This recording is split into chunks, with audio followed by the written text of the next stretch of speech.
भी नहीं बने अनीता, इसलिए मैं तुझे शादी करके लाया था कि तू मुझे भूखा कर। आपने बोला था तो क्यों आप बहुत मत लड़ा मुझसे। इतना दहेज में तो टूटी कौड़ी लेकर नहीं आई और बोलती है कि बीवी नहीं तो नौकरानी बन के रहेगी।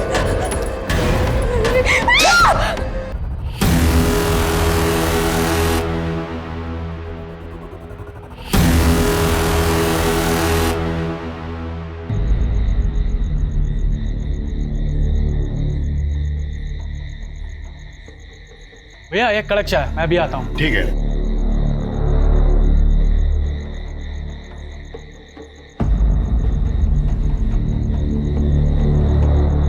चाय।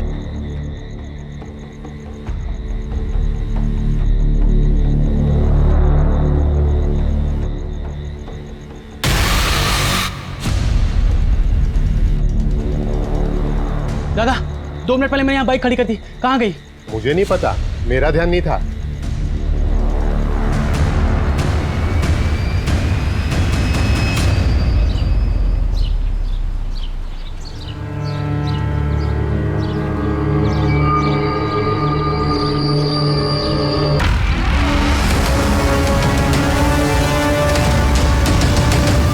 कभी कभी कुछ भयानक चीजें इतनी आसानी से कर बैठता है कि मानो उसे इस बात का अंदाजा ही ना हो कि इसका अंजाम उसे ही भुगतना पड़ेगा। अनीता के घर एक एक्सीडेंट हुआ जहां उसका पति अपनी ही गलती की वजह से मौत के घाट उतर गया।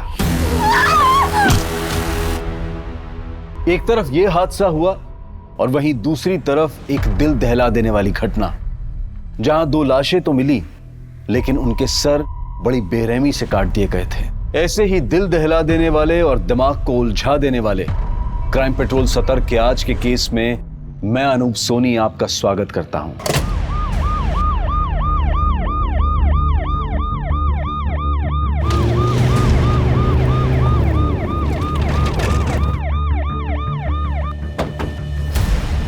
Morning sir. मॉर्निंग। सिचुएशन क्या है? सर इस तरफ।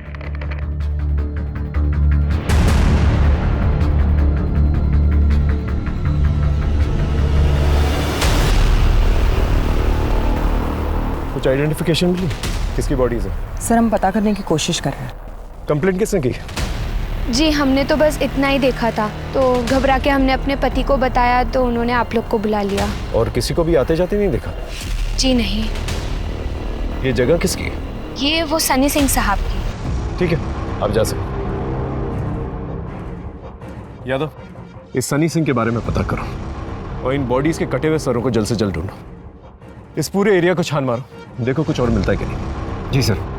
सर किसी ने 2 बहनों की मिसिंग कंप्लेंट लिखवाई है।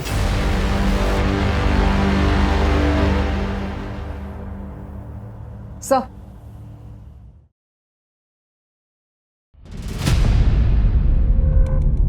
बैठिए।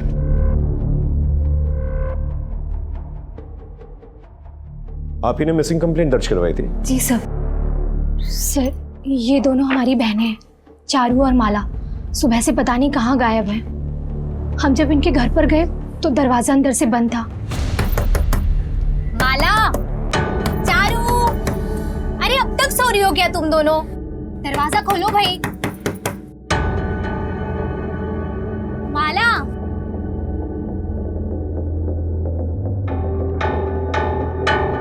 चारू। हमारे बहुत देर तक दरवाजा खटखटाने के बाद भी दोनों में से किसी ने दरवाजा नहीं खोला, तो हमने दरवाजा तोड़वा दिया।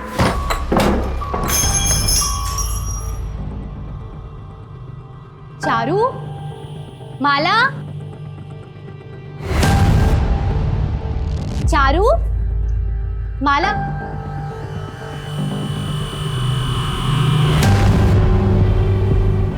चारू,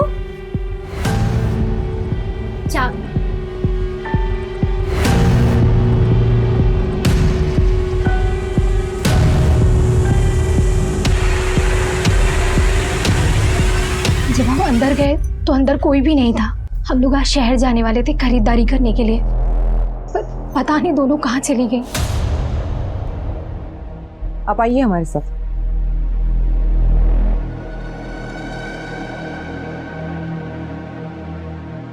नीलू जी, हमें ये 2 बॉडीज मिली हैं जिनके सर नहीं है। बॉडीज के साथ कुछ चीजें हैं अगर आप आइडेंटिफाई कर सकें तो।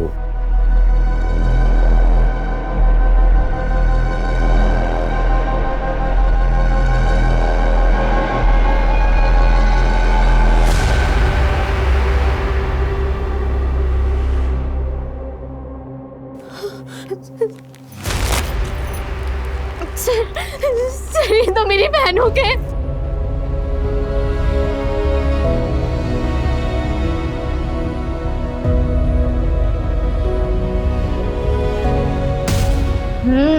लिट्टी तो कमाल की बनाई आप। Thank you.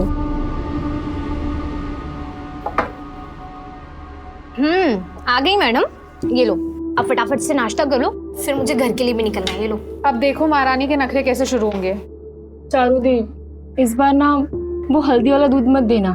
बचपन में मुझे जुकाम ज्यादा रहता था, पर इसका मतलब ये नहीं है कि आप जिंदगी भर वो हल्दी वाला दूध पिलाते ही रहोगे।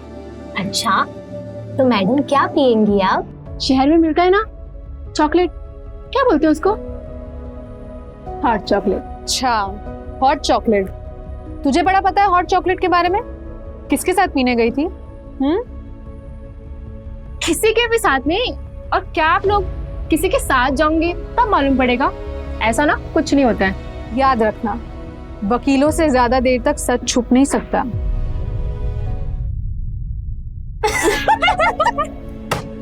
क्या आप दीदी, आप भी याद रखो कि आप ना एक अच्छे वकील हो, पर एक अच्छे एक्टर नहीं।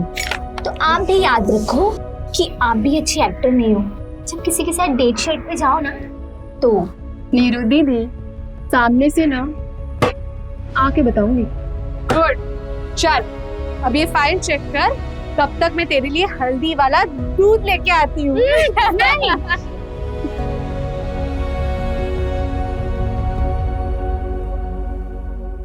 हमें माला और चारू के घर की तलाशी लेनी होगी।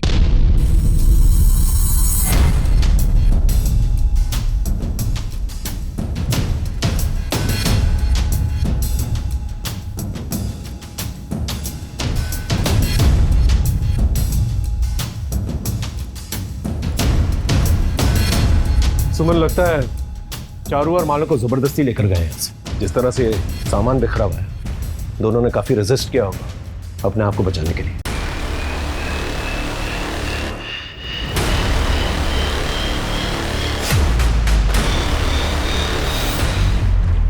सर लेकिन घर का मेन दरवाजा अंदर से बंद था, और ये इकलौती खिड़की है जहां से अंदर या बाहर आ जा सकते हैं, क्योंकि बाकी सारी खिड़कियों पे ग्रिल लगे हुए हैं और ये खिड़की खुली हुई थी।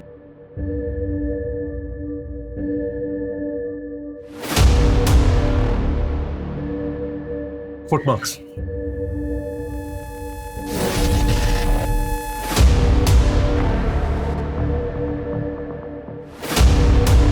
ये जो कोई भी था इसी खिड़की से बाहर आया होगा। एविडेंस है, एरिया को सील कर दो। Right sir. माँ बैठो, मैं आता हूँ। बैठो, मैं आता हूँ। साहब मैं जीतू, मैं यहीं पे रहता हूँ। चारू और माला के बारे में कुछ पता चला? क्या वो 2 लाशें उन्हीं की थी? अभी फिलहाल छानबीन चल रही है। तो जानते हो उनके बारे में? साहब कल रात तकरीबन 11 बजे चारू घर पे आई थी चीनी लेने के लिए। उसने कहा कि उसे देर रात तक काम करते हुए चाय पीने की आदत है। तब तो सब कुछ नॉर्मल था सर, और आज सुबह अचानक से ये सब कुछ हो गया। हाँ, ये सुना हूँ। नहीं साहब, ऐसा कुछ नहीं। ठीक है।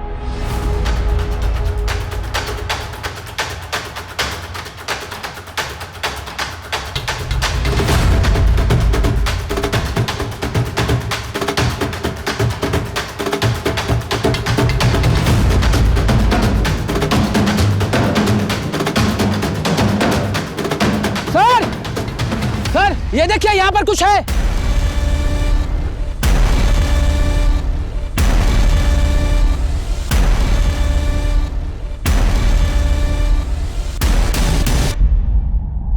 आपके बाइक की कोई ऐसी निशानी जिससे उसे पहचाना जा सके? क्योंकि चोरी करने वाले सबसे पहले नंबर प्लेट चेंज करते हैं। जी मेरी बाइक के पीछे साइड में थोड़ा सा डेंट और आगे खोपड़ी का स्टिकर लगा हुआ है। आप घर जाइए, बाइक के बारे में कुछ भी पता चलता है तो हम आपको इन्फॉर्म करें।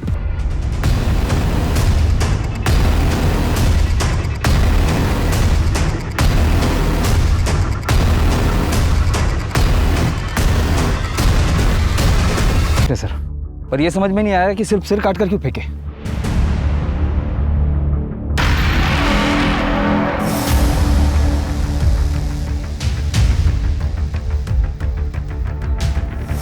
यादव,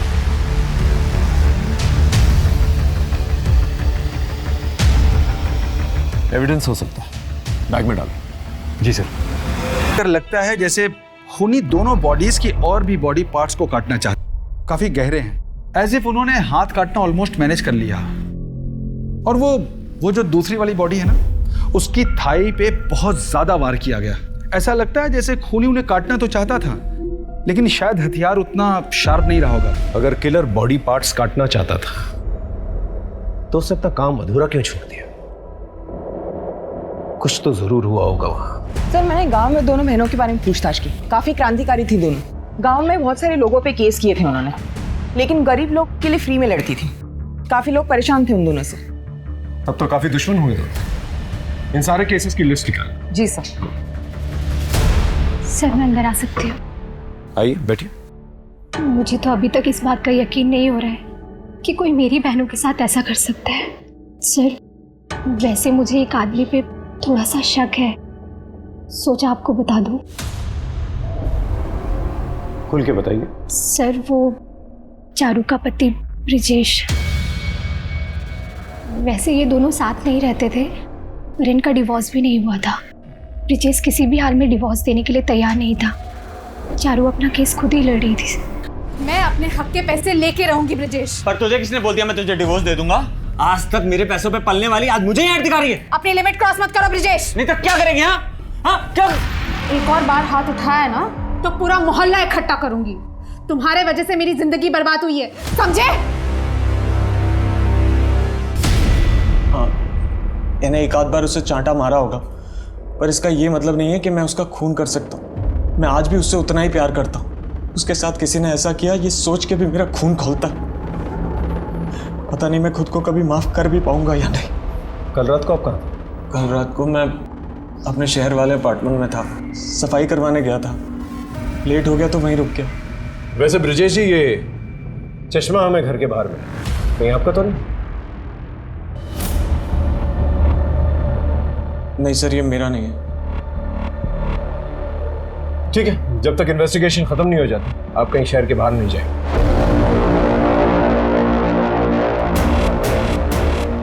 ये ब्रिजेश मुझे कुछ गड़बड़ लग रहा है, इसका स्टेटमेंट वेरीफाई करा। जी सर, मैं इसकी पर्सनल हिस्ट्री निकलवाता हूँ।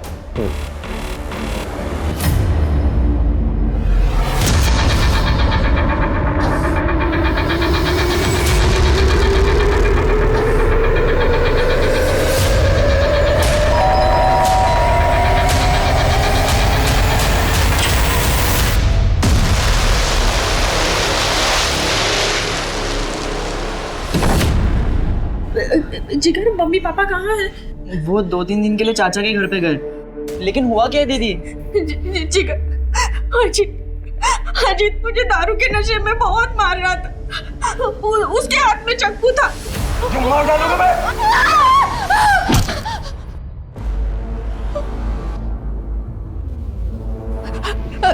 अजीत, अजीत, अजीत मर गया। शांत हो जा। इसके बारे में किस किस को पता है? आगे से जैसा मैं कहूंगा वैसा ही करना।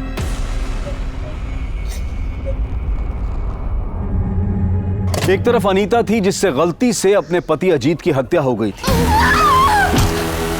और दूसरी तरफ पुलिस एक ऐसा केस सॉल्व कर रही थी जिसमें किसी भी जगह से, कहीं से भी उन्हें उम्मीद की कोई किरण नजर नहीं आ रही थी। चारू और माला दोनों वकील थी, और वकीलों के तो अक्सर कई दुश्मन होते हैं।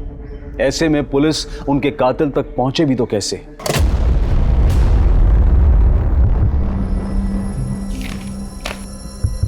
चारू और माला ने काफी लोगों के खिलाफ केस फाइल करके रखे थे, काफी दुश्मन थे दोनों के। सर, और चारू और माला की लाश हमें जिस जगह मिली, उस जगह के मालिक सनी सिंह के खिलाफ भी दोनों बहनों ने केस की थी, इल्लीगल माइनिंग के लिए।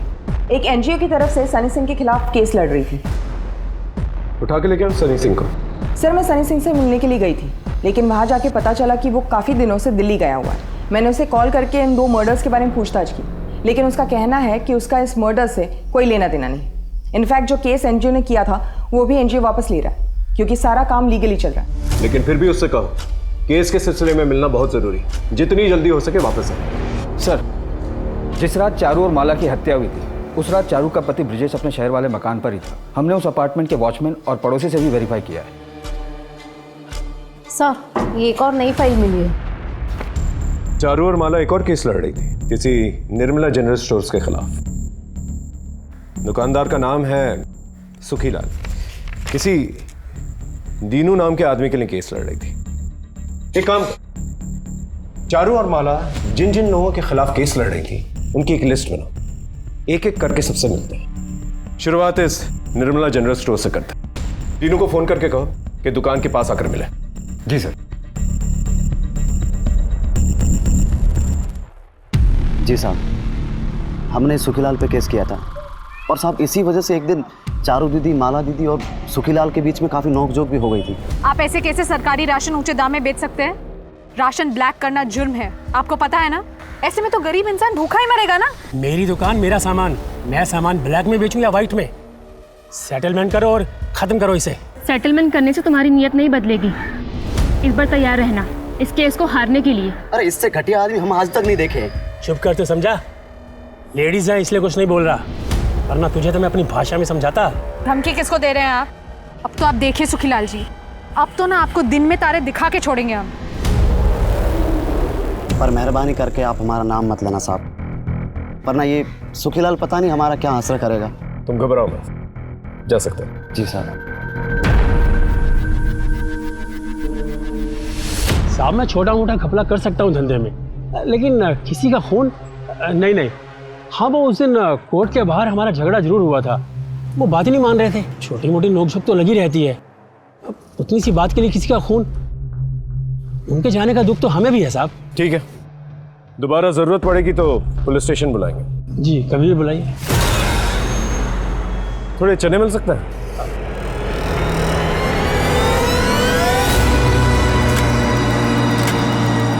थैली नहीं है? बड़ी है। बड़ी चलेगी ना? 20 के दे दूं? हाँ, 20 के चलेंगे। ये लीजिए। शुक्रिया।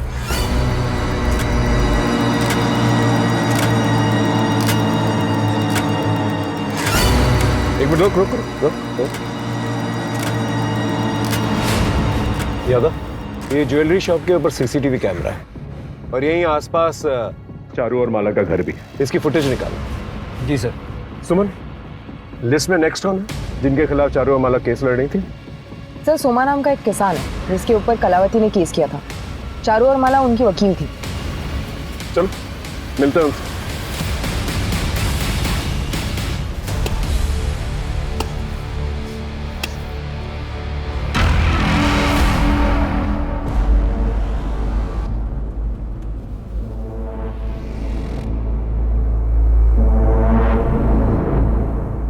सोमा। जी साहब, क्या हुआ?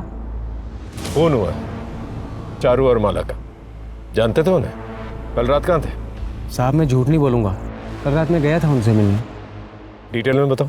मैं इतना अमीर किसान नहीं हूँ चारू बहन कि किसी वकील पे खर्चा कर सकूँ, और इस बार तो फसल भी कम हुई है। किसी तरह ये केस बंद हो जाए, ऐसा कुछ कर दीजिए। मैं आपके आगे हाथ जोड़ता हूँ। तुमने कलावती यादव के खेत में 20 मीटर अंदर तक कब्जा किया हुआ है। क्या तुम ये जानते हो कि वो तुमसे भी ज्यादा गरीब किसान है? तुम्हारी इस दादागिरी की वजह से उसे कितना नुकसान हुआ है, तुम्हें कुछ एहसास भी है इस चीज का? अगर इतनी चिंता है तो जमीन वापस लौटा दूं, क्योंकि ये केस तो हम जीत के रहेंगे।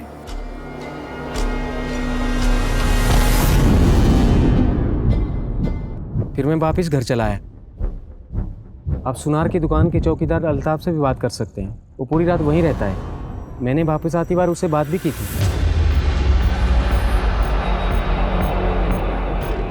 सर, मैंने ज्वेलरी स्टोर के गार्ड अल्ताफ से बात की। उसने बताया कि रात को तकरीबन 10:15 बजे उसने सोमा को जाते हुए देखा था और करीब 10:30 बजे वापस आते हुए भी देखा था। उन दोनों के बीच कुछ कैजुअल बातें भी हुई थी। और पड़ोसी जीतू का कहना है कि तकरीबन 11 बजे चारू चीनी मांगने आई थी। इसका मतलब जो कुछ भी हुआ 11 बजे के बाद ही। सर, डिटेल पोस्टमार्टम रिपोर्ट आने में थोड़ा वक्त लगेगा, लेकिन इनिशियल रिपोर्ट के मुताबिक चारू और माला की हत्या 11 से 12 के बीच में हुई थी। सर वो मेरे पति। आप पहले शांत हो जाइए, पानी पीजिए और सोच के अच्छे से बताइए आपके पति के साथ क्या हुआ है। सर वो मेरे पति दारू के नशे में थे, वो गिर गए। मतलब उन्हें चोट आई है? सर उनको सर में चोट आई थी और वो मर गए। क्या? सर मेरे पति को मेरे भाई जिगर ने मार डाला।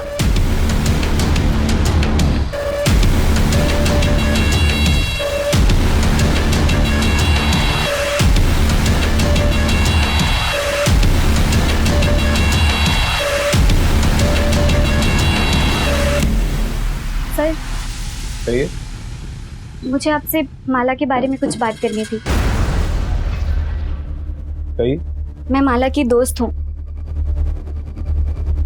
कुछ ही दिन पहले मैंने माला से ये बुक ली थी पढ़ने के लिए और मैंने आज ही से पढ़ना शुरू किया है और इसमें से मुझे ये मिला।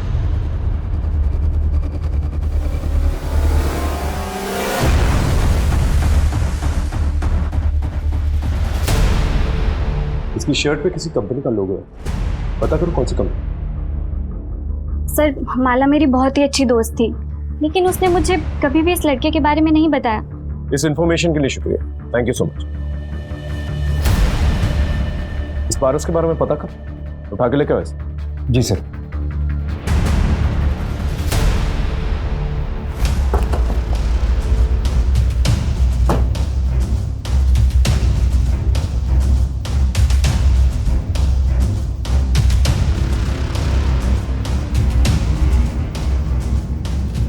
थाने चलेगा या यहीं पूछताछ करूं?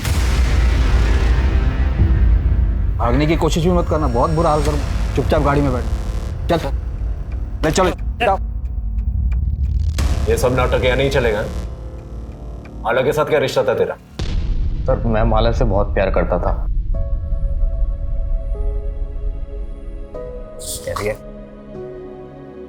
सुनो ना पारस, हम कब तक ऐसे मिलते रहेंगे? हमारे पापा और मेरी बहन से डर डर के। बस तू हाँ कर दे माला, फिर तेरे पापा और मेरी बहन दोनों से डरना बंद।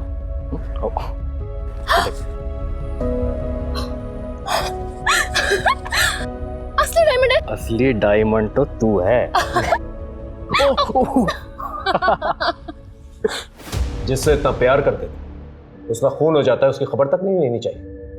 पुलिस से मिलने क्यों नहीं आए? सर वो मैं बहुत डर गया था। वैसे भी मैं और माला छुप छुप कर मिलते थे और चारू दीदी को भी हमारे बारे में कुछ नहीं पता था। डर क्यों गया था? खून तूने किया? नहीं सर, मैंने कुछ नहीं किया। और सर जिस रात खून हुआ था उस रात मैं शहर गया हुआ था, होटल में भी रुका था, आप चाहे तो चेक कर सकते हैं। चारू और माला का फोन गायब। आखिरी बार माला के नंबर पे कब फोन किया था? सर दरअसल वो और मैं उसके एक दूसरे फ़ोन पर बात करते थे। वो एक सीक्रेट नंबर था और वो हमेशा अपने अलमारी के चोर खाने में उसे छुपा के रखती थी। हमेशा वही कॉल करती थी सर। चारू का घर चेक करो और सीक्रेट मोबाइल के बारे में पता करो। जी सर।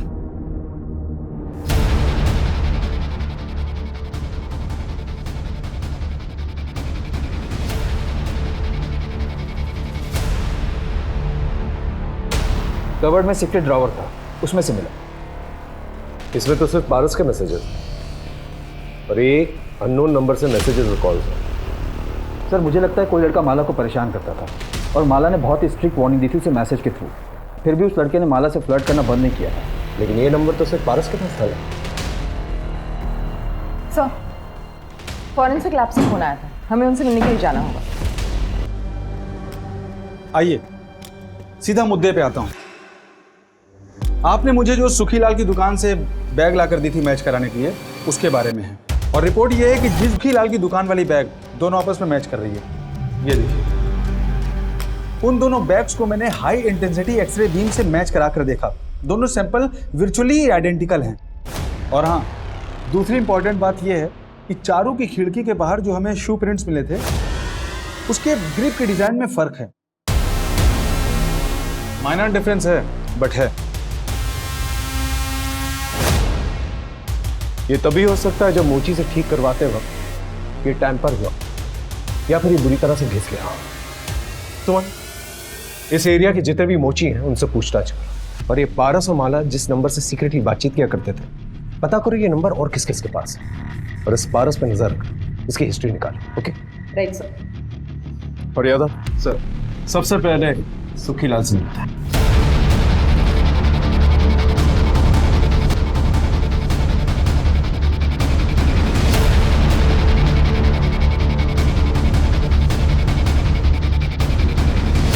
चेक करो।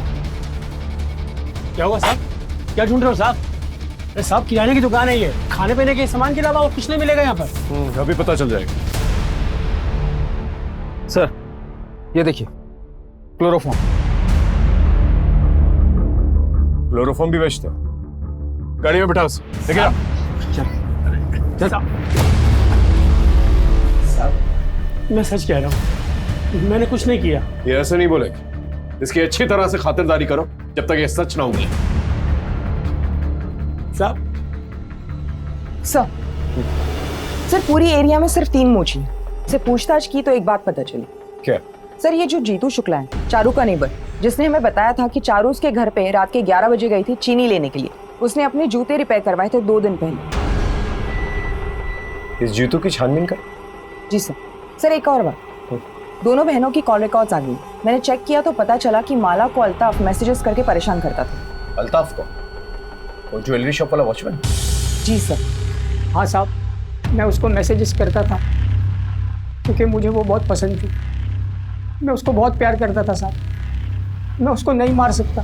आप चाहे तो सीसीटीवी फुटेज देख लो, मैं पूरी रात वहीं पे था। सर आपने जो हमें नंबर दिया था, हमने उसे ट्रैक कर लिया, हम उसी का पीछा कर रहे हैं। किसी भी कीमत पे यहाँ से जाना नहीं चाहिए। अपने जीजा का खून करके भागा है। Okay sir. सर ट्रैकिंग से पता चल रहा है कि जिगर आगे वाली बस में ट्रेवल कर रहा है।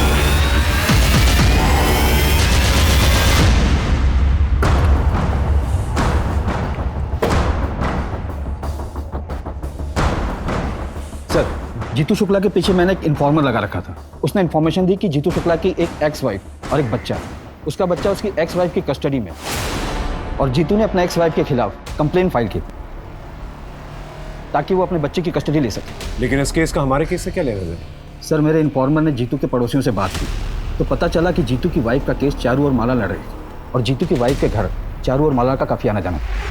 तब तो उनसे मिलना पड़ेगा। चल।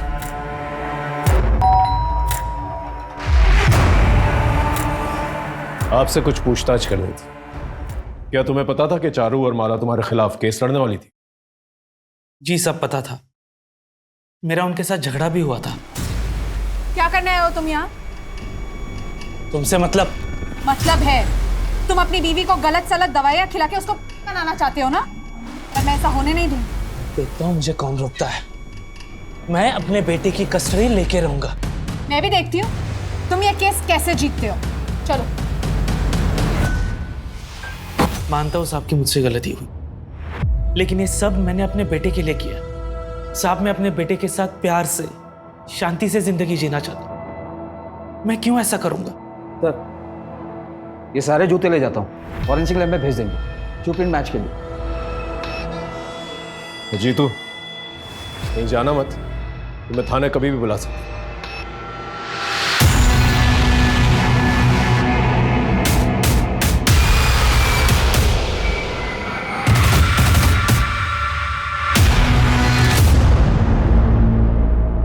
लग तो सेम ही रहा है। यस सर, बिल्कुल सेम लग रहा है। और अगर जीतू को पूछेंगे तो बोलेगा उसकी नहीं है। मेरे पास एक टेक्निक है। इस चश्मे को ले जाकर जीतू को पहनाकर एक फोटो क्लिक करके ले आइए। हम टेस्ट करके पता लगाएंगे कि आंखों से चश्मे का डिस्टेंस दोनों फोटो में सेम है या अलग अलग है। और एक और बात, ऐसा लग रहा है कि ये चश्मे नंबर वाले हैं। पता लगाइए कि जीतू के चश्मे का नंबर है या नहीं, और अगर है तो कितना है।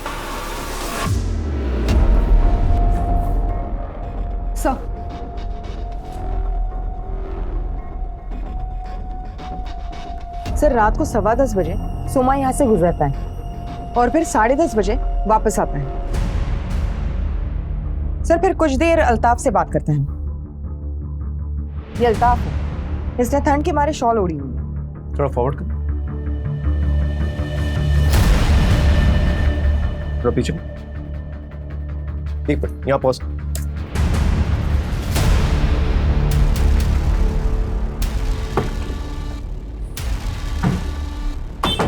और अल्ताफ, और ठंड है ना, शॉल पहनते हो, जूता नहीं? अब मेरे पास जूते नहीं है, मैं जूते नहीं पहनता। पक्का? मैंने कभी जूते पहने ही नहीं है। नहीं पहने? गाड़ी में बैठो, चल। साहब मैंने क्या किया साहब? तेरी सीसीटीवी फुटेज देख, अपनी जगह जिस इंसान को तूने बिठा के रखा था ना, उसने पूरी रात शॉल तो पहनी, साथ में उसने जूते भी पहने। चल उठ। कुछ तो खिचड़ी पकड़ी है लोगों ने। सर अगर अल्ताफ उस रात यहाँ नहीं था तो कोई और भी है जो हमसे झूठ बोल रहा है।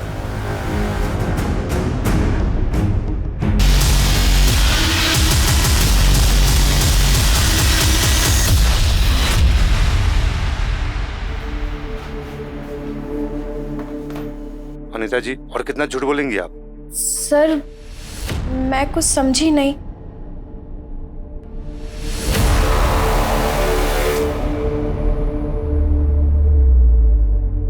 ये तो मेरा भाई जिगर है, पर सर मुझे कुछ समझ नहीं आ रहा है। ये उस वक्त की सीसीटीवी फुटेज है जिस वक्त आपने बोला था कि आपका भाई आपके पति को मारकर भागा था।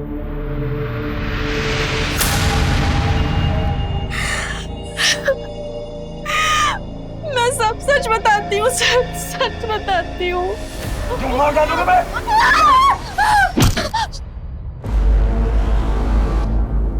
सर मैंने जानबूझकर कुछ नहीं किया, वो एक एक्सीडेंट था, मेरी कोई गलती नहीं है।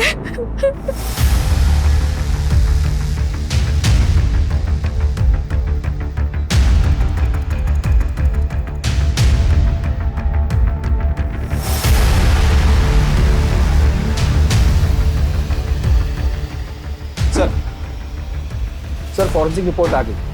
जीतू की शू प्रिंट और चारू की खिड़की के नीचे मिला हुआ शू प्रिंट एक दूसरे से 80% मैच कर। और एक बात सर, जीतू के चश्मे वाले फोटो के जरिए इंटरपिपुलरी डिस्टेंस को मैच करके देखा और जीतू की आंखों के नंबर की इंफॉर्मेशन निकाली तो पता चला कि वो चश्मा जीतू के होने के पूरे चांसेस। उठा के लेके उस जीतू। साहब मैंने कुछ नहीं किया, मेरी बात तो सुनिए। साहब मैंने कुछ नहीं किया है, आप क्यों तमाशा मत कर जीतू, चुपचाप गाड़ी में बैठ जा। मैंने कुछ नहीं किया, आप ऐसे कैसे मुझे पकड़ के लेके जा सकते हो? हम बिना वजह कुछ नहीं करते, बैठाओ इसे। अरे सर मेरी बात तो।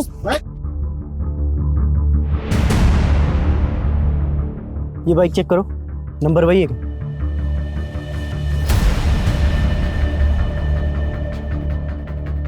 सर ये तो वही गाड़ी है जो ढाबे से चोरी हुई थी।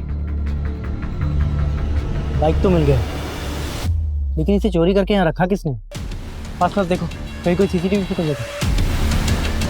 सर सामने की तरफ सीसीटीवी है, फेसिंग इस तरफ की है। फुटेज पता कर सर। पुलिस के शक के घेरे में तो कई लोग थे, लेकिन अब भी पुलिस के पास कोई सॉलिड एविडेंस नहीं थे। हो सकता है कि ब्रजेश झूठ बोल रहा हो या फिर पारस की कहानी झूठी हो सकता है कि वो लोग सच बोल रहे हैं और जीतू झूठ बोल रहा हो कि चारू रात को चीनी मांगने आई थी। इसमें सोमा के बचने के चांसेस भी बहुत हैं, क्योंकि किडनैपिंग के समय वो सीसीटीवी के पास से गुजरा था। इस मायाजाल में फंसने से अपने आप को रोकना पुलिस के लिए काफी मुश्किल का काम हो जाता है। कुछ समझ में नहीं आ रहा है, कुछ तो मिसिंग है। इतने सारे अलग अलग एविडेंसेस हैं। इतने लोगों को रिमांड पर लिया पर समझ में नहीं आ रहा है कि खूनी कौन है। और एविडेंसेस भी ऐसे हैं जो ठोस जानकारी नहीं दे।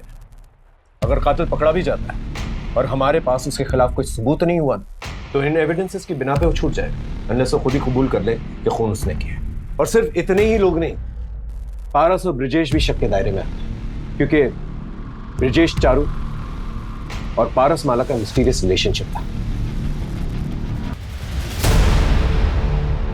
अंधेरे में तीर चला, लेकिन अगर निशाने पे लग गया ना तो कमाल हो जाए। क्या मतलब सर? शुरुआत से शुरू कर। जिस रात चारू और माला का मर्डर हुआ, उस रात हमारे एरिया में, हमारे आसपास के एरिया में कौन कौन से क्राइम हुए थे? हो सकता है कोई क्रॉस कनेक्शन लग जाए। फिर भी एक केस में एक मकान मालिक ने अपने किराएदार को घर से बाहर निकाल दिया था टर्म खत्म होने से पहले। दूसरे केस में हाईवे पर एक्सीडेंट हुआ था एक गोया आदमी का, कार ड्राइव करते हुए। तीसरे केस में एक महिला ने अपने ही भाई पर आरोप लगाया था कि उसके भाई ने उसके पति की हत्या की। और सर लास्ट में एक चाय के ढाबे पर कुछ ही मिनटों में एक आदमी की बाइक चोरी की गई। हाँ सर, ये लास्ट वाला क्राइम हमारे मर्डर साइट के नजदीक में हुआ था। इन सारे केसेस को दोबारा खास करके लास्ट वाला केस पता करो, ये चोर कौन। वैसे तो 2 केसेस हमारे थाने के और बाकी के 2 पास के बिजौर गांव, जिसकी इंक्वायरी भी आई। पीआई चंदन सिंह और पीएसआई सतीश इस केस की इंक्वायरी कर। सर, पास के बिजौर गांव से सब इंस्पेक्टर सतीश दुबे आए किसी केस के सिलसिले में। भेजो।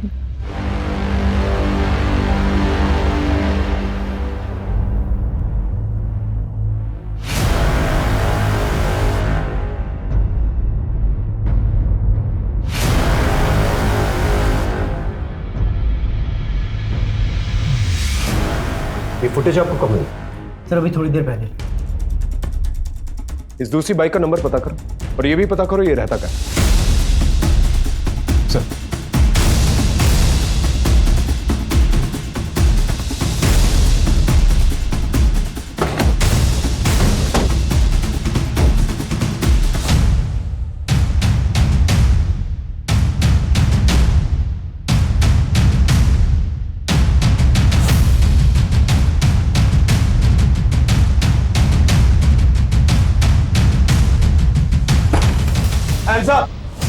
कोई चालाकी नहीं, चलो दीवार की तरफ हो, दीवार की तरफ हो।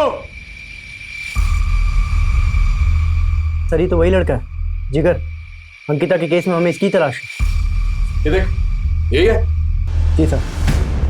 दोनों को थाने लेके चलो, अटकड़ी तरफ।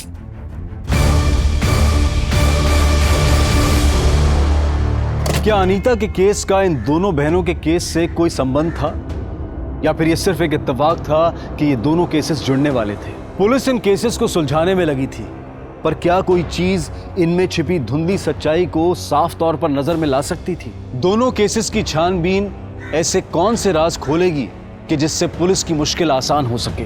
Thank you inspector.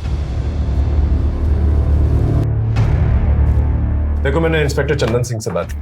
उन्होंने हमें बताया कि तुमने जो कुछ भी किया अपनी बहन को बचाने के लिए किया। तुम्हारी बहन अगर निर्दोष होगी तो वो छूट जाएगी। लेकिन मुझे एक चीज बता, जब उस रात तुम भागे, रात से लेकर सुबह तक, जब तक तुमने बाइक चोरी की, तब तक तुम कहाँ थे? सर मैं जहाँ था, मैंने जो कुछ भी देखा, उसके बाद मेरे पैरों तले जमीन खिसक गई सर। ऐसा क्या देखा, ठीक से बताओ।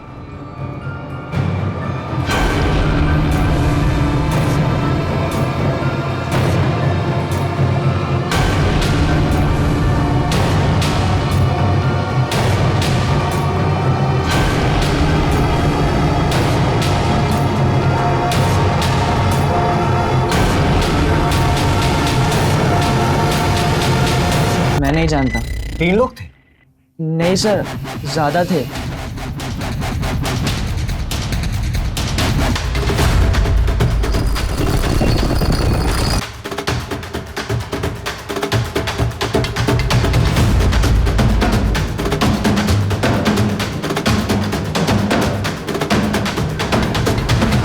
और फिर थोड़ी दूर जाकर मैंने वो बाइक कहीं रास्ते में साइड में लगा दी और अपने दोस्त को फोन कर कर बुलाया मुझे ले जाने के लिए। सर शायद एक और आदमी था। अब ये कौन हो सकता है?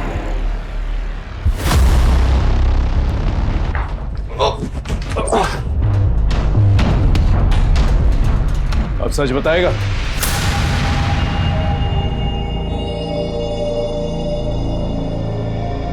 चारूदी, मुझे ना आपसे कुछ बात करनी थी। बोल। अब वो ना मुझे आपको किसी से मिलवाना था। देर आए दुरुस्त आए। वैसे नाम क्या है जनाब का? अरे इतनी रात गए कौन है? तो रुक मैं देख के आती हूँ।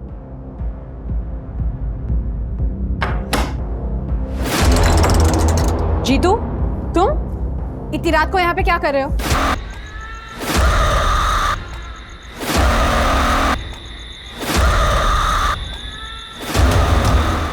पहले से ही प्लान था ना इस। अल्ताफ ने अपनी जगह सीसीटीवी के सामने किसी और को बिठा दिया, शॉल उड़ा के, और फिर ज्वेलरी शॉप के सामने से ये सोमा गुजरा ताकि सीसीटीवी कैमरा में इसकी फुटेज आ जाए और ये सेफ हो जाए। उसके थोड़ी देर बाद वो भी मेरी खान में आ गया। बाकी के लोग पहले ही पहुंच चुके थे, मैं जानना नहीं चाहता था वहां पर। मैं बस ये देखना चाहता था कि मेरे प्लान के हिसाब से काम कर रहे हैं या नहीं, तो इसलिए मैं भी वहां चला गया।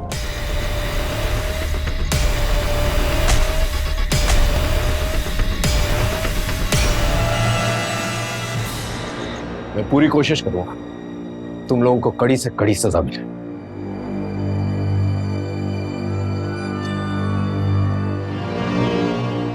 आखिरकार पुलिस सभी कातिलों को पकड़ने में कामयाब हो गई। सोमा, अल्ताफ, सुखीलाल और सनी सिंह के पास चारू और माला को मारने के लिए अपनी अपनी वजह थी, लेकिन किसी को मौत के घाट उतारने के लिए कोई भी वजह वाजिब नहीं होती। एक 19 साल का लड़का जिगर जो अपनी बहन अनीता को बचाने की कोशिश कर रहा था, उसकी वजह से चारू और माला को इंसाफ मिला। सोमा, अल्ताफ, सुखीलाल और सनी सिंह सबने मिलकर चारू और माला से मिलने का प्लान बनाया और दोनों बहनों को बड़ी बेरहमी से मौत के घाट उतार दिया।